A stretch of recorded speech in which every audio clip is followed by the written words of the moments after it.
Ce sont des tueuses cosmiques. Cela marque la fin, la mort d'une étoile. Elles donnent lieu à des explosions spectaculaires. Elles sont 100 milliards de fois plus lumineuses que le Soleil. Durant un instant, elles éclipsent toute une galaxie. Ce sont les événements les plus importants dans l'univers depuis le Big Bang. Et en même temps, ce cataclysme cosmique laisse place à une création. Mais si l'une d'entre elles frappait la Terre, la vie s'arrêterait.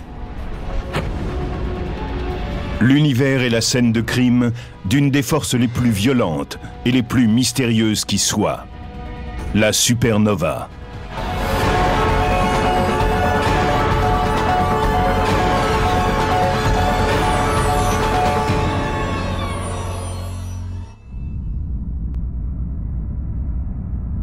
Les supernovas, qui signent de façon sensationnelle la mort des étoiles, produisent les plus grandes déflagrations de l'univers. En fait, seule une minorité d'étoiles explosent, mais celles qui font boum explosent en 1000 morceaux. Elles émettent une énergie qui correspond à plus d'1 milliard de fois celle que le Soleil produit dans toute son existence. Cette déflagration spectaculaire relâche dans l'univers de grandes quantités de radiation mortelle. Si une étoile située au centre de notre système planétaire donnait naissance à une supernova et explosait, cela éliminerait certainement toute forme de vie de ce système. Les radiations stériliseraient tout ce qui vit sur n'importe quelle planète.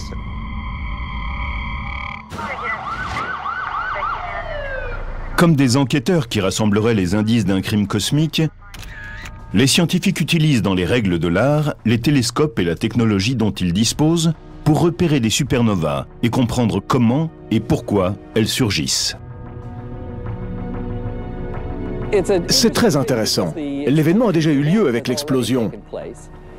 Nous rassemblons des indices grâce à nos télescopes et nous essayons de comprendre ce qui s'est passé.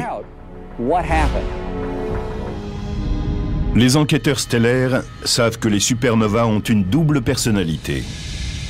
Elles ont un pouvoir de destruction absolu. Et en même temps, elles ont une fonction créatrice essentielle. Quand une supernova se déclenche, l'explosion produit beaucoup de lumière, mais également des éléments lourds, comme par exemple du fer, du calcium, du sodium ou d'autres éléments chimiques du tableau périodique. Ceux-ci viennent d'étoiles qui ont explosé avant la formation du Soleil. Ce sont ces éléments produits par ces gigantesques explosions stellaires qui constituent les planètes, les plantes et les êtres humains. Le calcium de nos os, l'oxygène que nous respirons ont été fabriqués dans les étoiles, puis dispersés dans l'espace.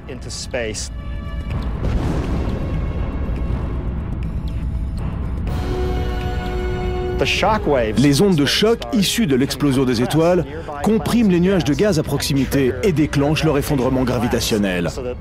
Par la suite, ils amorcent un nouveau processus de formation d'étoiles, de planètes et finalement d'êtres vivants. Grâce aux indices cosmiques qu'ils ont pu collecter, les spécialistes estiment qu'il se déclenche une grande supernova dans l'univers à chaque seconde. Cela fait quelque chose comme 30 millions par an, et ce depuis les 10 derniers milliards d'années que l'univers existe. L'univers est immense, puisque dans une galaxie type, comme la Voie lactée, on voit apparaître 1 ou 2 supernovas seulement par siècle. Mais personne ne sait quand se déclenchera la prochaine. Nous ne savons absolument pas quand apparaîtra la prochaine. Peut-être demain ou dans un siècle, ou peut-être était-ce il y a 5 minutes. Impossible de savoir. Si le phénomène est proche, nous verrons dans le ciel un événement très lumineux, peut-être plus lumineux que Vénus, que toutes les planètes, ou même que la Lune, ou plus lumineux peut-être que le Soleil. Si la supernova est trop proche, elle peut détruire toute forme de vie. L'éclair anéantit l'atmosphère et brûle tout. Les astronomes surveillent le ciel en permanence. Ils gardent en toutes circonstances un œil attentif sur 2 étoiles de la Voie lactée susceptibles d'exploser à proximité de la Terre et de provoquer une catastrophe. Lune est située au cœur de la nébuleuse Eta Carina, à près de 9000 années-lumière de notre planète. Nous savons qu'Eta Carina est une étoile dont la masse équivaut sans doute à 100 fois celle du Soleil. Elle a une durée de vie très courte, et il se peut que sa fin soit pour très bientôt.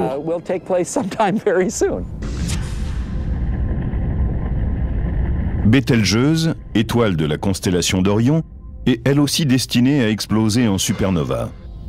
Cette supergéante de couleur rouge fait 15 fois la taille du Soleil, et elle est encore plus près de la Terre qu'Eta Carina. Cette étoile est à environ 500 années-lumière. La supernova sera donc éclatante et spectaculaire. Elle pourra même être observée en plein jour. On ne sait pas quand Bételgeuse explosera. Ce pourrait être cette nuit ou dans 10 000 ans. Nous n'en savons rien. Donc, il vaut mieux surveiller chaque nuit parce que ce qui est sûr, c'est que cela se produira.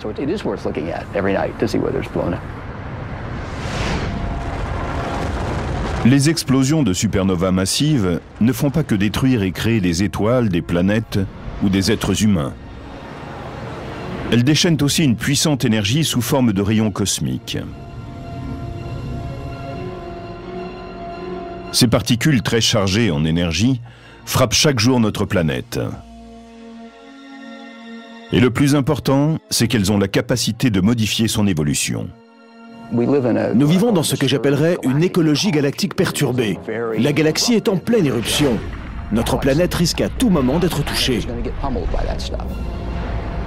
Les experts disent que ces rayons cosmiques peuvent transformer les êtres vivants. Et ils le font. Nous savons qu'il y a des mutations génétiques quand les rayons cosmiques frappent des éléments vivants, car cela perturbe l'ADN cellulaire. Si une supernova se trouvait à proximité de la Terre, nous recevrions beaucoup plus de rayons cosmiques, 100 000 ou 1 million de fois plus qu'à l'ordinaire. Cela peut provoquer la disparition d'une espèce ancienne, mais aussi le développement de nouvelles espèces. Ainsi, une supernova est-elle un agent de changement aussi bien positif que négatif?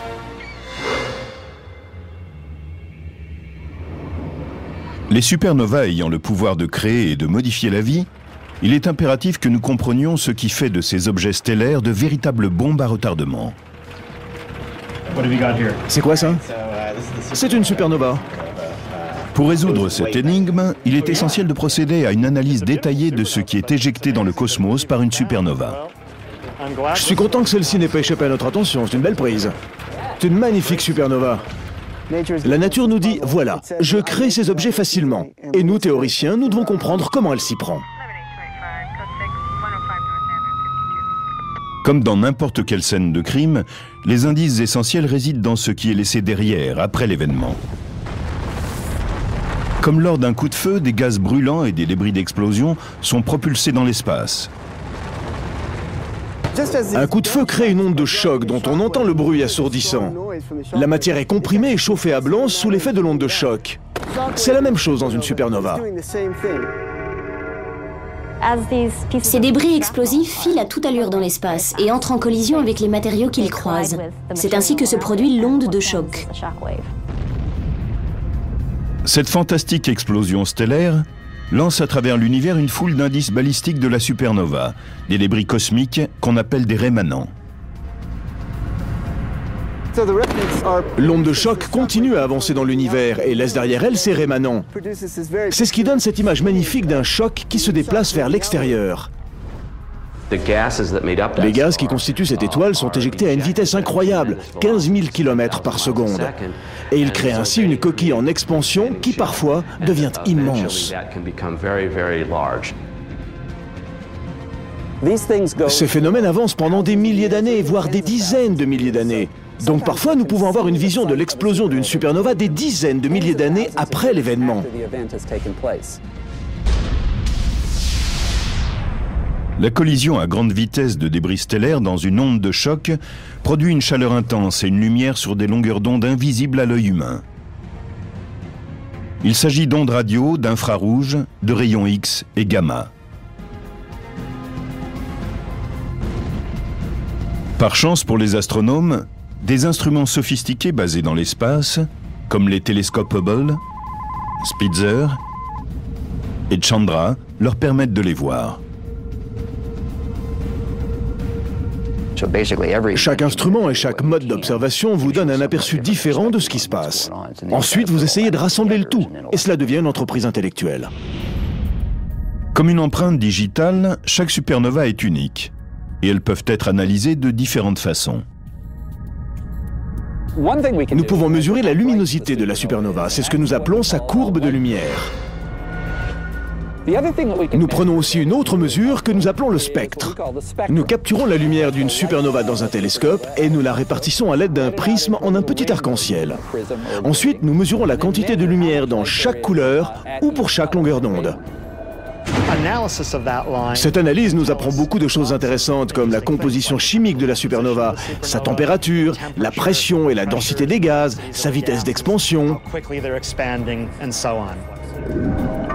Les informations glanées grâce à la courbe de lumière et au spectre révèlent certaines différences entre les supernovas. C'est comme un travail d'enquêteur.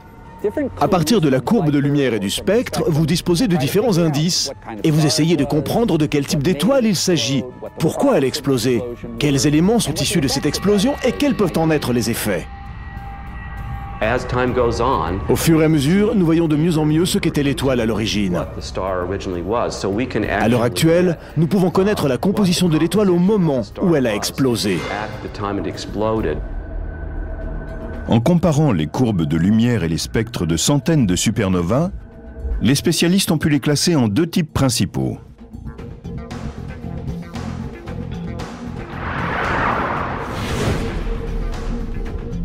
La supernova de type 1A ne dégage pas d'hydrogène. Ces explosions sont uniformes en taille et en luminosité. La supernova de type 2 dégage de grandes quantités d'hydrogène. Et ces explosions sont très variables en taille et en luminosité. Mais pourquoi y a-t-il des types aussi différents d'étoiles en train d'exploser ? Et pourquoi se dispersent-elles de différentes façons? Les spécialistes ont concentré leurs efforts pour répondre à cette question bouleversante. Qu'est-ce qui pousse ces monstres stellaires à se détruire eux-mêmes? Comme des chasseurs de primes à la poursuite de bandits, les astronomes d'aujourd'hui fouillent le cosmos à la recherche de supernovas mortelles. Les yeux rivés sur le ciel, ils appartiennent à une longue lignée d'observateurs. C'est en Chine, en 185 après Jésus-Christ, qu'un homme a aperçu pour la première fois une supernova, il y a 2000 ans. Les astronomes chinois ont conservé méticuleusement les notes sur leurs observations du ciel. Quand quelque chose de nouveau apparaissait, ils en notaient la luminosité, la localisation et la durée. C'est à partir de ces documents impériaux que les enquêteurs d'aujourd'hui ont découvert récemment le rémanent d'une ancienne supernova. Identifié comme RCW86, il est situé dans la constellation du Centaure, près de deux étoiles particulièrement brillantes, Alpha et Beta du Centaure. 14 siècles plus tard, le premier observateur européen découvrait une nouvelle supernova. Le 11 novembre 1572, un astronome danois de 26 ans, Tycho Brahe, se promenait quand il vit un phénomène stellaire étonnant dans le ciel, en direction du nord, juste à côté du W formé par la constellation de Cassiopée.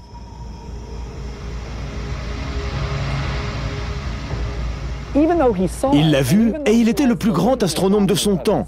Pourtant, il n'en a pas cru ses yeux.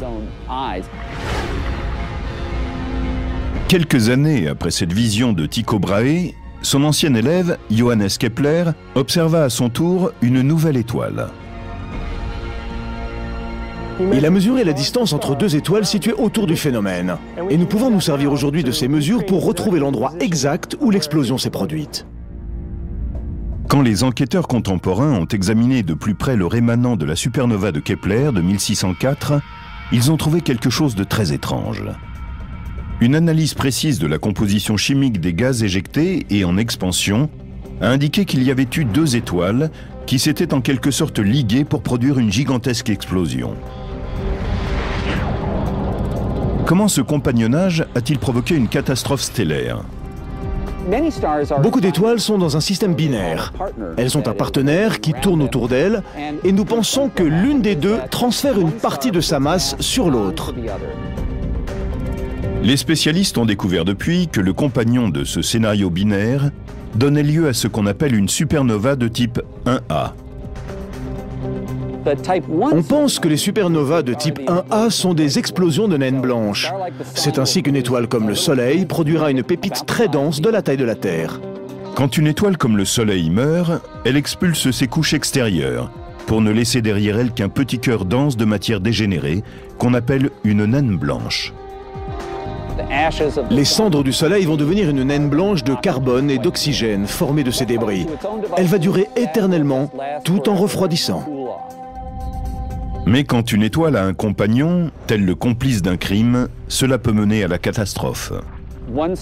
L'étoile transfère sa masse sur cette naine blanche, jusqu'au point où elle devient instable et qu'une fusion se produit en son centre. Ensuite, très rapidement, l'étoile naine blanche, qui est assez morne, va exploser en une supernova extrêmement violente et brillante. Mais pourquoi et comment certaines naines blanches engendrent-elles de telles déflagrations? C'est un jeune astrophysicien très brillant, Subrahmanyam Chandrasekhar, le Sherlock Holmes de l'astrophysique, qui en a eu la perception alors qu'il se trouvait sur un bateau qui le conduisait d'Inde en Angleterre. Au cours de ce long voyage, il s'est servi des domaines nouveaux de la physique quantique et de la théorie de la relativité pour proposer l'idée qu'une naine blanche ne pouvait atteindre qu'une masse maximum limitée.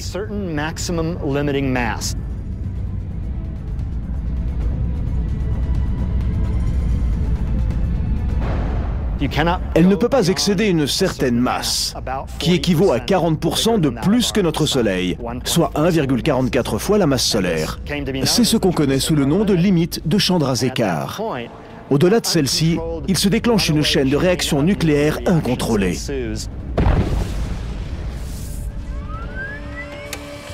Mais pendant des décennies, les enquêteurs scientifiques se sont demandé comment fonctionnait cette chaîne d'explosion et à quoi elle ressemblait.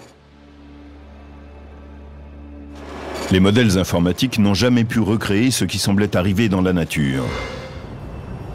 Mais en 2006, des astrophysiciens du prestigieux Flash Center de l'Université de Chicago ont littéralement craqué le code. Cette équipe a été la première à créer un super programme informatique capable de traiter d'immenses quantités de données. C'était nécessaire pour simuler la complexité des dynamiques à l'œuvre dans l'explosion d'une étoile. Nous appelons cela le calcul haute performance. Certains des ordinateurs que nous utilisons comprennent 128 000 processeurs. C'est exactement comme si 128 000 ordinateurs étaient reliés pour travailler ensemble. Même avec toute cette puissance, les ordinateurs ont dû travailler presque 60 000 heures. Les astrophysiciens ont décidé de ne pas commencer la simulation de l'explosion au centre même de l'étoile. Si nous avons décidé de commencer plutôt un peu à côté du centre, c'est parce qu'il est très peu probable que la flamme brûle exactement au centre, ou quasiment. Il n'y a pas assez de volume à cet endroit, c'est impossible. D'après cette extraordinaire simulation, il suffit d'1 seconde pour qu'une bulle de feu se forme à l'intérieur de l'étoile. On voit apparaître, en plein centre de l'étoile, une bulle qui grandit rapidement, qui se développe, tandis que surgissent les flammes qui brisent la surface de l'étoile.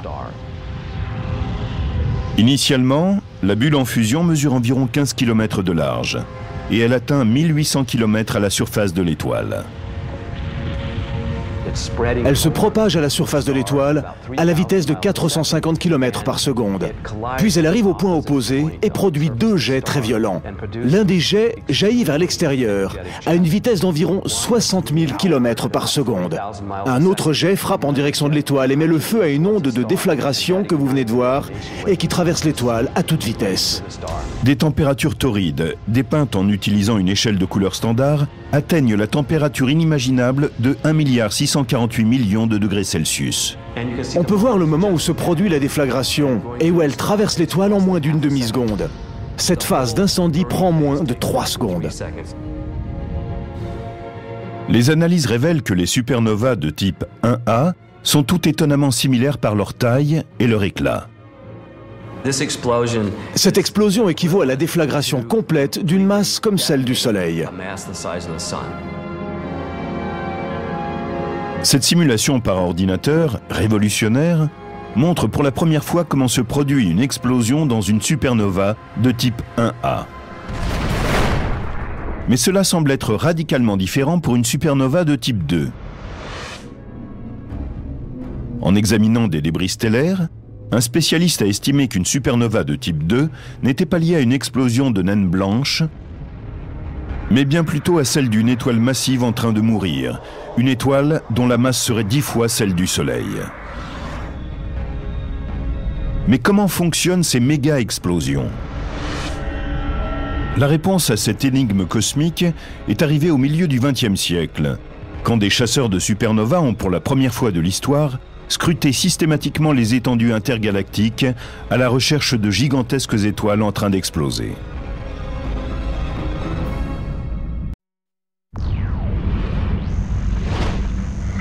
Comme des enquêteurs à l'affût, ils scannent sans arrêt le ciel nocturne, traquant les phénomènes lumineux intenses, révélateurs de la présence de supernovas.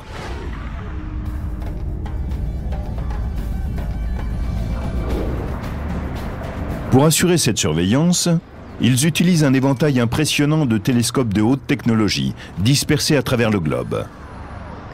Nous avons découvert des supernovas avec des télescopes terrestres.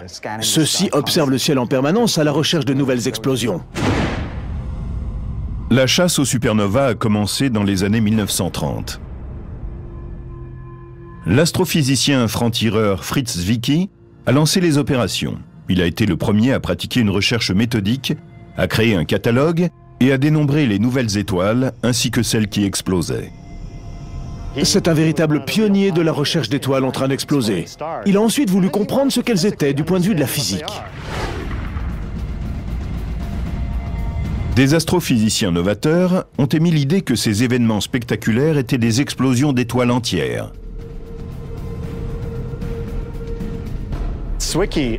Zwicky a émis l'idée qu'un certain type d'étoile massive pouvait commencer et exploser au moment où son cœur s'effondrait, puis qu'elle reprenait des forces et générait alors une explosion colossale. Il a dit qu'au cours de l'effondrement, un rémanent compact devrait se former et donner une étoile à neutrons. La matière ordinaire est constituée avant tout de protons, de neutrons et d'électrons. Dans cet effondrement du noyau ferreux, les protons et les électrons qui forment les atomes de fer se combinent pour donner naissance à des neutrons. Une étoile à neutrons est un objet incroyablement dense. Si on prenait un gratte-ciel comme l'Empire State Building de New York et qu'on le compresse jusqu'à la densité d'une étoile à neutrons, il aurait la taille d'une bille. Ils ont une très haute densité. Une cuillère à thé de matériaux d'une étoile à neutrons pèserait plus d'1 milliard de tonnes sur Terre. Aujourd'hui, les spécialistes pensent que seules les énormes étoiles, mesurant au moins 10 fois la taille du Soleil, ont le potentiel pour générer ce type d'explosion avec effondrement du cœur.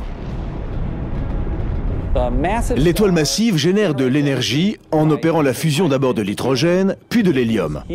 Elle fusionne l'hélium en carbone, puis en oxygène, et cela continue jusqu'à obtenir du fer. Le fer constitue le noyau le plus resserré sur lui-même qui puisse exister. Donc, quand une étoile a fabriqué du fer, c'est vraiment la fin. Le noyau ferreux se forme dans les derniers jours de la vie de l'étoile. Ensuite, l'étoile devient tellement massive qu'elle s'effondre sous son propre poids. Et cet effondrement gravitationnel est très rapide. Cela prend moins d'une seconde pour que le cœur de l'étoile s'écrase et passe de la taille de la Terre à celle d'une étoile à neutrons qui mesure 15 à 20 km de large. Mais ce noyau ferreux dense ne s'installe pas paisiblement dans sa nouvelle vie d'étoile à neutrons. Au lieu d'atteindre tout de suite une position en équilibre, cette étoile à neutrons commence à rebondir sur elle-même, comme un gymnaste rebondit sur le trampoline et remonte à nouveau. Cette étoile à neutrons qui rebondit entre en collision avec le matériau qui l'entoure et lui transmet une partie de son énergie en provoquant une éjection.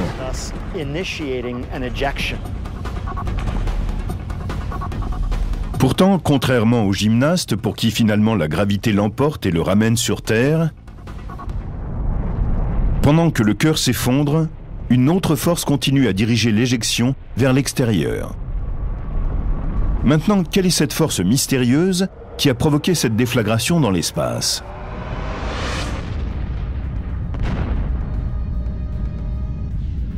Les spécialistes ont calculé que pour qu'une explosion réussisse, il fallait encore un élément. Et ils ont soupçonné les neutrinos, ces particules fantômes de charge nulle, dont on devine l'existence, mais qui n'ont jamais été observées.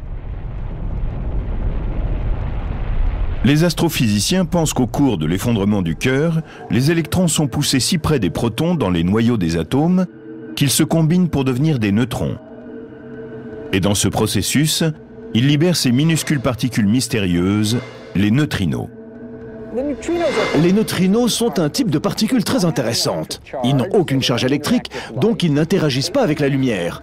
Ils n'entrent en action qu'avec ce que les physiciens appellent la force faible. Et le nom est bien choisi. Il signifie que ces particules peuvent traverser la Terre sans encombre. Ils peuvent traverser des blocs importants de matière. Ils sont comme des fantômes. Ils traversent les objets.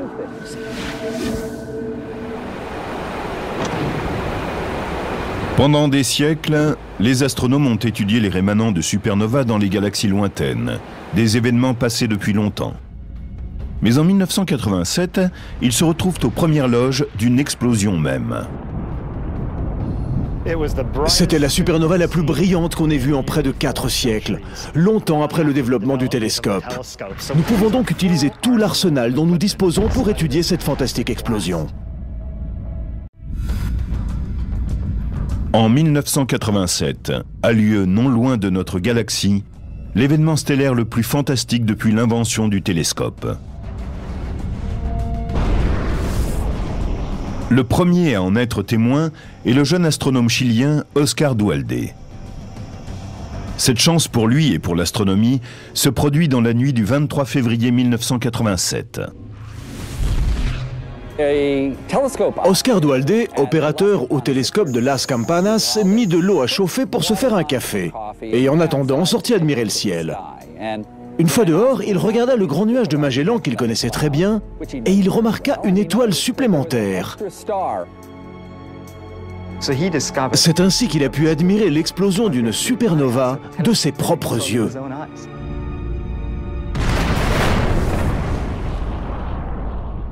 Quand une étoile explose, les astrophysiciens, comme des enquêteurs sur un crime, savent que les premières heures sont critiques.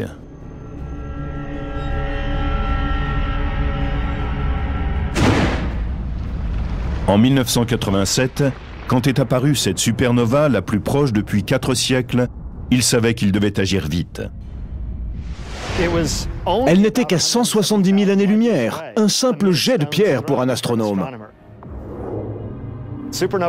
La supernova 1987A était dans ce qu'on appelle le grand nuage de Magellan, une galaxie naine qui tourne autour de notre Voie lactée et qui est beaucoup plus grande. Bien qu'elle soit la première supernova de l'année, cette étoile exceptionnelle en train d'exploser tout près de la Terre a simplement été nommée SN 1987A. Mais cette fois, sur toute la planète, des dizaines d'astronomes chevronnés étaient prêts à entrer en action. Avec leurs équipements et leurs télescopes sophistiqués, ils tournent leur attention et leurs appareils vers les cieux et examinent attentivement la supernova 1987A. Sachant que l'explosion d'une étoile est à son maximum dans les premières heures et qu'elle émet beaucoup d'ondes de lumière ultraviolette, les détectives cosmiques se jettent dans l'action. Nous avons vu de la matière se déplacer extrêmement vite, à 1/10 de la vitesse de la lumière. C'était l'étoile qui était en train d'exploser. Les scientifiques avaient leur explosion, maintenant ils voulaient connaître le nom de la victime. Ils ont compulsé un catalogue qui recense toutes les étoiles connues et leur position dans le ciel. Et ils sont tombés sur celle qu'ils cherchaient. Ils ont trouvé quelle était l'étoile en train d'exploser. Elle s'appelait SK-60202. Ils ont aussi pu déterminer qu'il s'agissait d'une énorme étoile, dont la masse était 20 fois celle du Soleil. En examinant la preuve spectrale, les scientifiques ont pu voir de fortes lignes d'hydrogène. SN 1987A portait les marques distinctives d'un effondrement du cœur d'une supernova de type 2. Mais pour confirmer leurs soupçons et prouver cette théorie de l'effondrement du cœur, il fallait trouver un élément supplémentaire. Les spécialistes avaient besoin de neutrinos, ces particules fantômes dont ils avaient prévu qu'elles seraient libérées pendant l'explosion.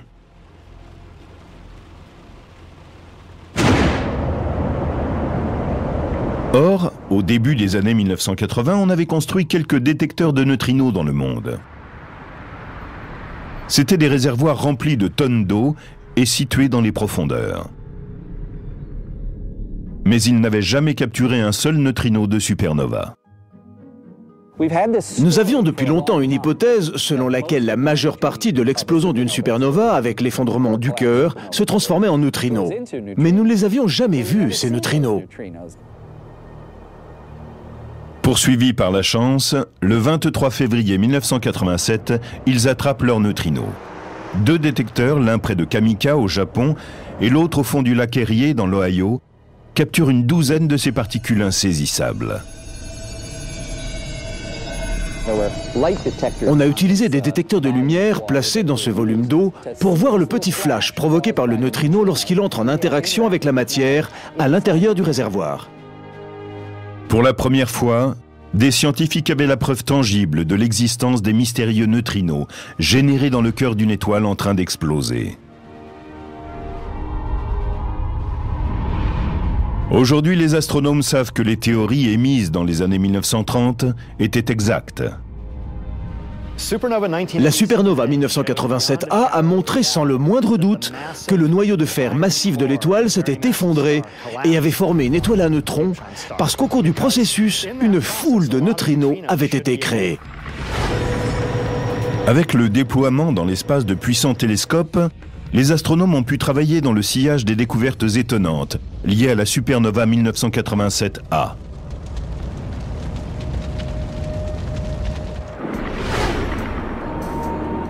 En 2006, l'astronome Robert Quimby, âgé de 30 ans, allait de nouveau bouleverser les idées admises et révolutionner la façon dont les astronomes traquaient les supernovas. Pour la plupart des chasseurs de supernova, il s'agit d'en trouver le plus grand nombre possible. Ils vont observer une fois tous les 15 jours ou toutes les semaines. On peut en effet en trouver en scrutant le plus d'étendues possible. Moi, j'ai décidé de me limiter à un certain nombre d'étendues et de les regarder aussi souvent que je peux.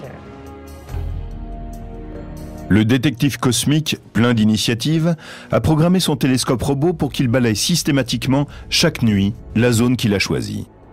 Comme un projecteur interstellaire, il scanne méthodiquement le même petit coin sombre du cosmos à la recherche de supernovas.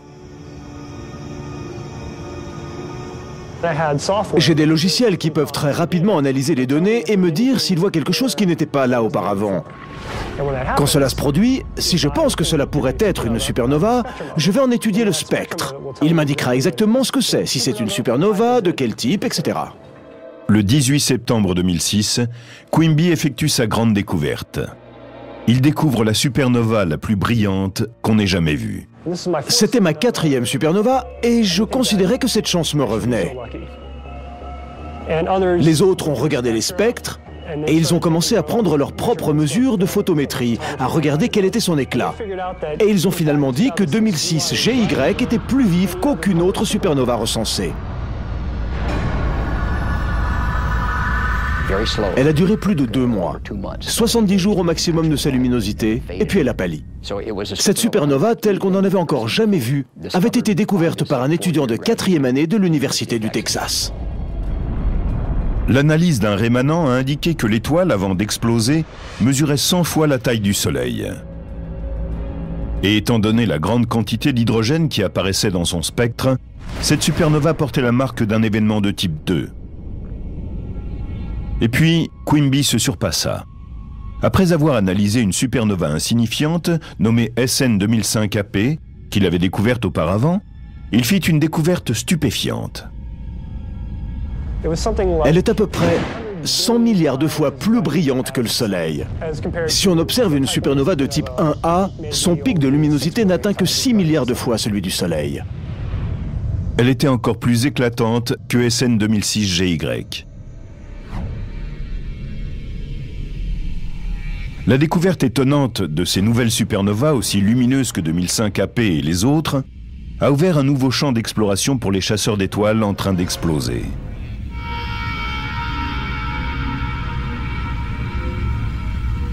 Notre idée de base, c'est que tout cela est peut-être lié au sursaut de rayons gamma.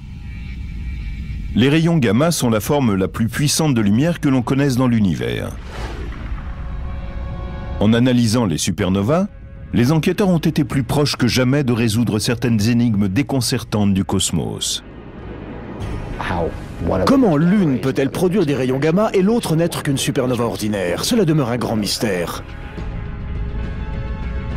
Ce que les astronomes savent, c'est que les supernovas et les sursauts gamma qui leur sont associés sont les signaux les plus lumineux de l'univers. Dans les étendues galactiques, les supernovas servent de poteaux indicateurs célestes. Elles indiquent aux astronomes le début et la fin du temps et de l'espace.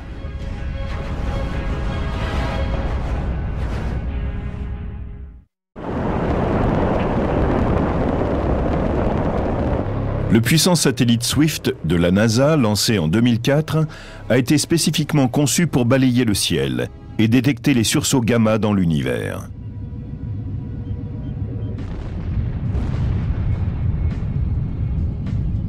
Tels des secouristes cosmiques, les astrophysiciens du centre de vols spatiaux Goddard de la NASA attendent à Baltimore, 24 heures sur 24 et 7 jours sur 7, un appel d'urgence de Swift. Moins de 2 minutes après que Swift ait découvert un sursaut gamma, le satellite envoie des emails directement sur nos BlackBerry. Quand une supernova récente, recensée comme SN 2006 AJ, est apparue, le satellite Swift a capturé les rayons gamma qu'elle avait générés. Ce sursaut gamma était très intéressant, en particulier parce qu'il était de très longue durée.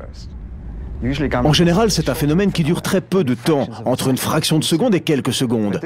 Mais celui-ci était visible pendant environ 35 minutes. Et 3 jours plus tard, nous avons vu exploser une supernova au même endroit. C'est la solution d'un des grands mystères des sursauts gamma. Nous avons découvert que certains d'entre eux étaient liés à des étoiles en train d'exploser. Aujourd'hui, les astronomes observent des centaines de supernovas et les sursauts gamma mortels qu'elles génèrent. Dans les étendues cosmiques, les spécialistes utilisent ces poteaux indicateurs stellaires pour établir les limites et l'ampleur de l'univers. On peut se servir des supernovas pour explorer l'univers parce qu'elles sont très faibles et très lointaines. Avec elles, on peut étudier les courbures, l'espace, le temps et tout le cosmos. Par exemple, si vous êtes sur une autoroute déserte et que vous regardez les phares d'une voiture, vous pouvez dire celles qui sont proches et celles qui sont éloignées en fonction de l'éclat de leurs phares. Celles qui sont proches brillent plus que celles qui sont plus loin. En mesurant systématiquement à quelle distance sont les objets, on peut connaître la taille, l'âge, la forme, l'histoire et l'avenir de l'univers. Il s'avère que ce sont les supernovas de type 1A qui s'y prêtent le mieux. Ce qui est vraiment intéressant à propos des supernovas de type 1A, celles qui sont des naines blanches en train d'exploser, c'est qu'il y a cette masse fixe, cette masse de Chandrasekhar qui indique l'amplitude de l'explosion et la quantité de matière concernée. La conséquence, c'est que beaucoup d'entre elles ont plus ou moins la même luminosité.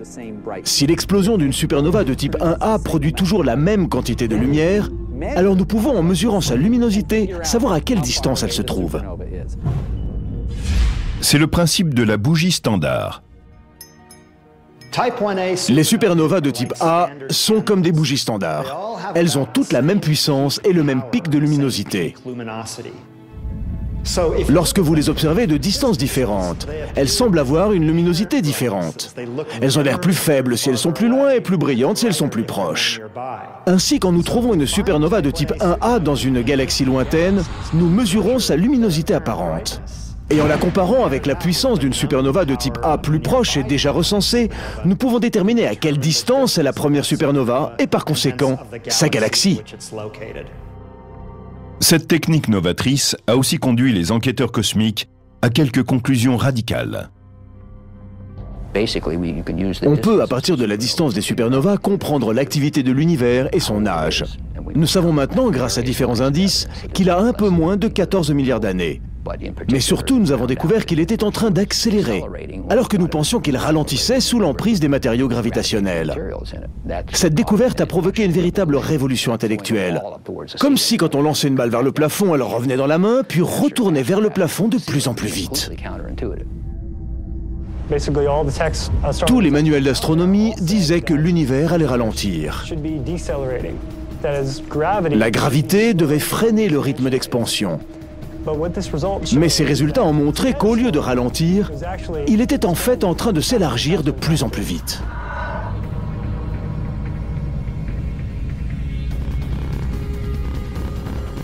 L'examen des supernovas a permis aux spécialistes de résoudre plusieurs grandes énigmes cosmiques.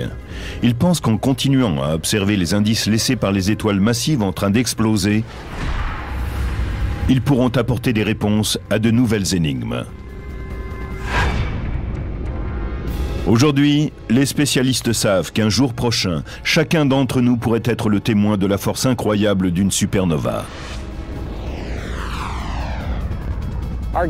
Notre galaxie a une largeur de 100 000 années-lumière. Cela veut dire que la lumière d'un millier de supernovas se dirige vers nous. Certaines pourraient même venir de notre Voie lactée. Dans notre galaxie, nous nous attendons à avoir une moyenne de 2 explosions de supernovas par siècle. Le problème, c'est que la dernière supernova que nous ayons vue date d'à peu près 4 siècles. Notre galaxie a pris beaucoup de retard.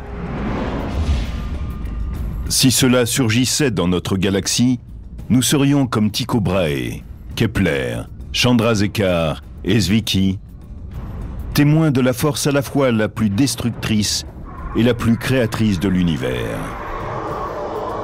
La supernova.